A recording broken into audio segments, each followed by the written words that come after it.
Halo, selamat siang. Kembali berjumpa lagi dengan saya, RB di sini. Pada kesempatan video hari ini, saya ingin menyampaikan analisa di forex, yaitu di pound sterling terhadap US dollar ya. Seperti ini. Kita perhatikan di time frame 4 jam. Seperti biasa saya akan menganalisa Elliott Wave modern. Bagaimana caranya menghitung atau menghitung gelombang yang hadir dalam sebuah market seperti sekarang ini. Ya. Kalau kita perhatikan langsung ke sini, maka seringkali para pengguna Elliott Wave seringkali kebingungan untuk menyampaikan sejak kapan kita bisa menghitung gelombang tersebut, ya. Ya, sejak kapan? Apakah katakanlah misalnya lihat dari sini, nih, Anda bisa melihat, ya. Mulai dari sini atau dari mana? Ya. Nah, untuk bisa menjawab pertanyaan tersebut, ya, saya melakukan beberapa langkah, ya. Langkah pertama yaitu bahwa pada saat kita mengamati di salah satu time frame, maka mengamati sebuah pergerakan harga yang menggunakan untuk bermaksud untuk menghitung Elliott, gelombang Elliott-nya, maka kita mulai biasanya dari time frame yang lebih besar, ya, yang lebih besar. Ini sebelumnya saya visibility-nya ini sepertinya bukan yang time frame yang dimaksud. Oke, seperti ini ya. Jadi mulai dari time frame yang lebih besar, yang sebesar apa? Kita lihat saja bahwa anggap saja kita mulai dari time frame weekly, ya. Kalau dari time frame weekly, Anda mungkin lakukan saja dulu. Kenapa alasannya saya mulai dengan time frame weekly? Jelaslah kalau time frame weekly, saya bisa menghitung gelombang lebih periodenya lebih lama ya di sini sejak tahun 2022 katakanlah dari sini hingga sekarang ya cukup panjang ya. Tapi dengan kompleksitas dari gelombangnya itu lebih sederhana. Tentunya kalau bisa di monthly lebih sederhana lagi ya. Di monthly tentunya akan lebih sederhana lagi ya. Dia hanya satu garis korektif ya. Ini lebih sederhana. Tapi saya akan menggunakan yang di weekly ya. Ya seperti ini. Di weekly ini pertama saya udah menghitung saat reversalnya. Ini pola reversal dari Elliott ya. Seperti ini. Di sini saya tidak menghitung dari sininya. Yang jelas ini adalah sebuah pola 3 yang diakhiri oleh sebuah reversal triangle ya. Kemungkinan besar di sininya adalah double zigzag ya. A, B, C. Jadi kalau saya misalnya menghitung ya, saya hitung di sini, maka ini adalah seperti ini.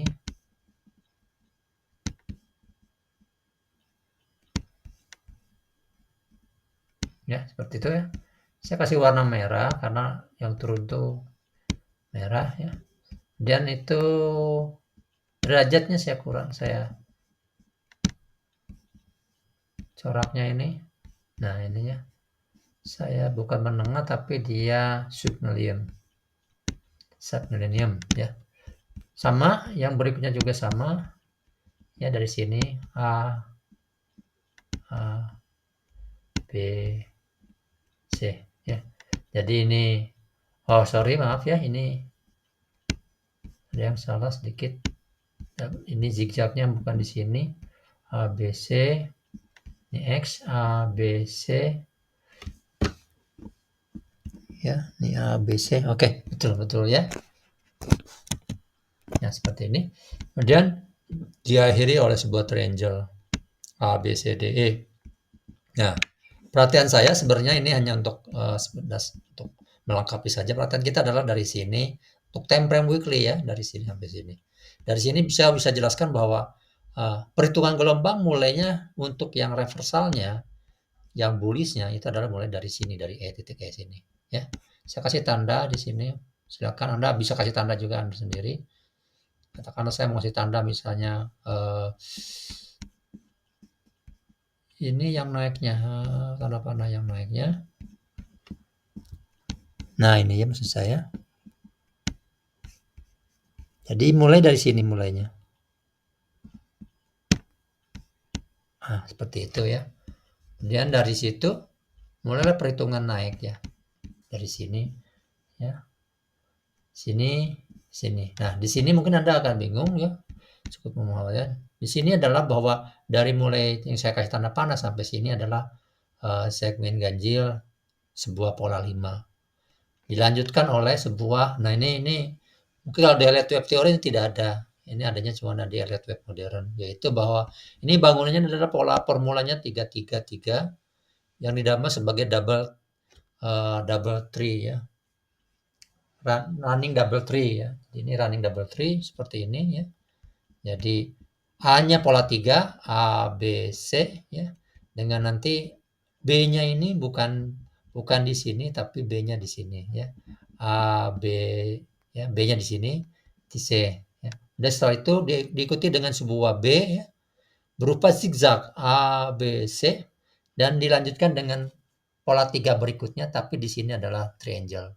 A, B, C, D, E dan E-nya ini sudah lengkap ya.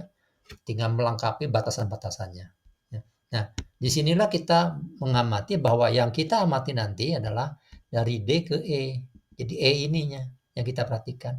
Apakah E ini sudah berakhir atau belum? Ya, kalau lihat dari sini sebenarnya ini sudah triangle sudah lengkap ya. Kalau saya bikin katakan gambar B, ya. Kalaupun misalnya katakanlah masih terjadi masih berkelanjutan berkepanjangan, ini hanya sebatas ini memperpanjang E-nya atau D-nya ya. Nanti ini kita lihat, kita hitung ya. Nah, ini seperti ini ya. Ya, triangular seperti ini batasannya ya. Jadi sejauh ini adalah D di sini ya. Nah, yang kita perhatikan nanti time frame yang lebih kecilnya tadi di 4 jamnya adalah di D ke E. Jadi segmen E-nya yang mesti kita perhatikan ya. Anda perhatikan bahwa derajatnya juga berbeda. Ini adalah submillennium ya. Sorry kalau ini tadi adalah submillennium, kalau ini super cycle besar ya. Satu derajat di bawahnya ya. Dan kita detailkan di time frame daily-nya untuk hanya pengamatan kita dari sini ke sini ya. Nah, dari sini ke sini ya. Tapi sebagai misalnya Anda untuk lebih meyakinkan apa betul seperti ini, coba saya hitung juga dari sini ke sini ya. Ya, saya hitung dari sini ke sini ya. Yang jelas bahwa B ke C atau segmen C, segmen D, dan segmen E itu semua pola 3 ya, harus pola 3 karena seperti kita ketahui bahwa formula dari triangle itu adalah 3, 3, 3, 3 ya, 5 kali ya. Jadi semua segmennya adalah pola 3. Jadi dari sini ke sini lihat selintas saja nih soal pola 3. Memang sebenarnya dengan mengetahui cukup dengan mengetahui bahwa ini pola 3 pun sudah mencukupi ya. Tapi kalau Anda ingin menghitungnya juga bisa. Ini lihat dari sini sampai sini ya. Maka kita bisa memperhatikan bahwa karena ini segmen 3 ya, maka kita menghitungnya adalah kita katakanlah kita mengukur korektifnya. Kita lihat korektifnya berapa ya. Kalau lihat kita perhatikan dari sini, maka titik ini korektifnya adalah sekitar lebih dari 50% ya, lebih 50%. Jadi segmen pertamanya ini memenuhi syarat untuk sebagai segmen berikutnya adalah salah satu di segmen A, segmen pertama dikorektif oleh segmen kedua sebesar lebih dari 50% ya. Satu sudah memenuhi syarat ya 50%. Kedua ya. Jelas kalau dari sini dari segmen kedua dikorektif oleh segmen ketiga ini lebih dari 50%. Tidak saya hitung, berarti sudah ada 2 segmen yang lebih dari 50%. Itu yang paling penting ya. Kemudian segmen ini ke segmen ketiganya, kita dulu korektif adalah sekitar, kalau lihat dari sini adalah kita korektifnya ini di sini ya, Anda harus perhatikan di sini. Nah, begitu. Maka kita lihat ini adalah lebih dari kurang 50 ya, tapi lebih dari 38 ya. Kemudian setelah itu jelas ya, yang segmen jadi yang segmen berikutnya, yang segmen keempat dikorektif oleh segmen kelima lebih dari 50%. Nah, Itu adalah aturan dari, kalau Anda harus ketahui bahwa peraturan untuk membangun sebuah triangle itu adalah ada 3 segmen yang mengkorektif lebih dari 50%. Tadi sudah ada 3 segmennya. Ini 1, 2, yang ini 3, ini tidak ya 38, dan yang ini 3. Jadi sudah ada 3 segmen, maka kita bisa menghitungkan gelombangnya seperti ini. Ya. Sini A, ini B, C, ini D. Jelas ini adalah harus derajatnya harus lebih rendah, ya. Di bawah super cycle besar menjadi super cycle. Warnanya mungkin saya agak bedakan warnanya. Jadi katakanlah abu-abu ini ya, begini. Biar jelas ada perbedaannya. Ya. Ini A, B, C, D, E, dan nah baru kita praktekkan ke sini. Anda kalau mau coba juga sama ke sini juga silakan. Yang jelas ini sama pola 3, tapi bukan triangle ya, bukan triangle. Ya. Jelas ini bukan triangle. Nah, kemudian mari kita lihat, kita perhatikan adalah yang terakhirnya adalah segmen dari sini ke sini. Ini segmen ini penting untuk melihatnya sini. Ini pasti juga sama, ini adalah pola 3. Ya. Lihat cerita saja ini bisa terlihat bahwa Anda di sini ya, ini 1 ke bawah, ini korektif sampai di sini, baru ini lari ke bawah di sini. Jadi kalau saya perhatikan, kalau saya hitung ini adalah bangunannya adalah sebuah seperti ini. Saat ini adalah seperti ini.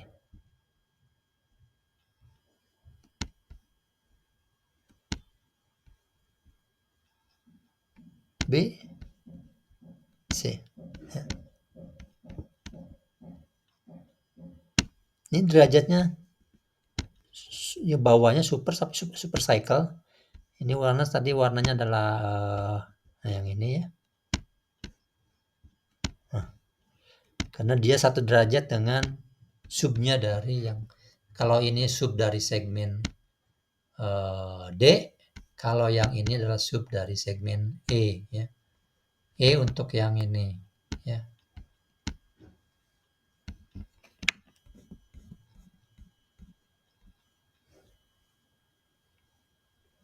Ya. Kemudian nah ini kalau lihat dari sini, ini kita perhatikan bahwa apakah ini sudah berada atau tidak, kita lihat dari sini ya, dari segmen yang hadir sekarang ini. Jadi di template lebih kecilnya pengamatannya dari sini, minimal dari sini sampai sini ya, yang ada gelombang naiknya, atau ditambah dengan intinya adalah dari sini ke sini. Apakah ini merupakan sebuah reversal atau tidak? Kita lihat di template yang lebih kecil di 4 jamnya. Ya. Yang seperti kita perkirakan bahwa ini memang pola 3. Nah, di sininya baru kita memperhatikan apakah ini sebuah, katakanlah sebuah reversal apa belum. Ya.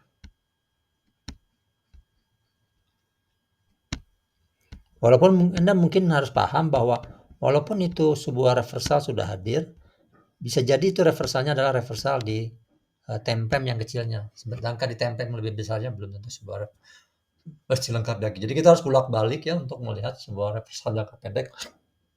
Mungkin dalam 1 jam, atau dalam setengah hari atau sehari, atau reversal memang dalam jangka panjang seminggu atau 2 minggu ya. Seperti itu. Nah, sekarang kita lihat di sini. Kita jangan terlalu repot mendetilkan ini menjadi sebuah yang sangat detail. Kalau Anda mau, bisa saja yang di daily-nya ini, yang sub-nya ini, ya. Nah, yang ini kita buatkan visibility-nya menjadi lebih, jangan hari, minggu jangan masuk, cukup dengan jam dan hari ya. Sehingga dari situ kita melihat di 4 jamnya. Nah, ini yang saya perhatikan ya. Anda bisa lihat bahwa jelas ini akan sangat jauh berbeda antara di time frame yang lebih kecil dengan time frame yang lebih besar ya. Ini saya mesti matikan dulu magnetnya biar saya bisa menurunkan A-nya.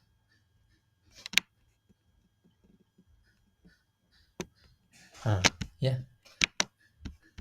Ini A, ini B, ini tadi C-nya saya lihat dulu. Nah, ini C-nya di sini.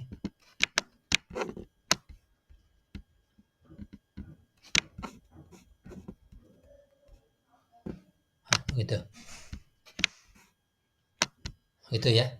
Nah, kalau lihat seperti ini, C-nya ini ya. Ya. Betul ini C-nya ini walaupun di time frame yang lebih kecilnya ini berupa yang segmen yang kompleks, bukan sebuah katakan pola 5. Betul ya. Ini harus paham ini ya, bahwa berbeda dengan di time frame daily-nya ya. Nah, ya. Nanti dari sini kita hanya memperhatikan apakah ini merupakan sebuah reversal atau tidak. Satu metode yang saya gunakan adalah dengan menggunakan kontra trend. Di sini kontra trendnya adalah yang ini ya, saat ini adalah yang ini. Kontra trendnya adalah yang ini, sampai sini.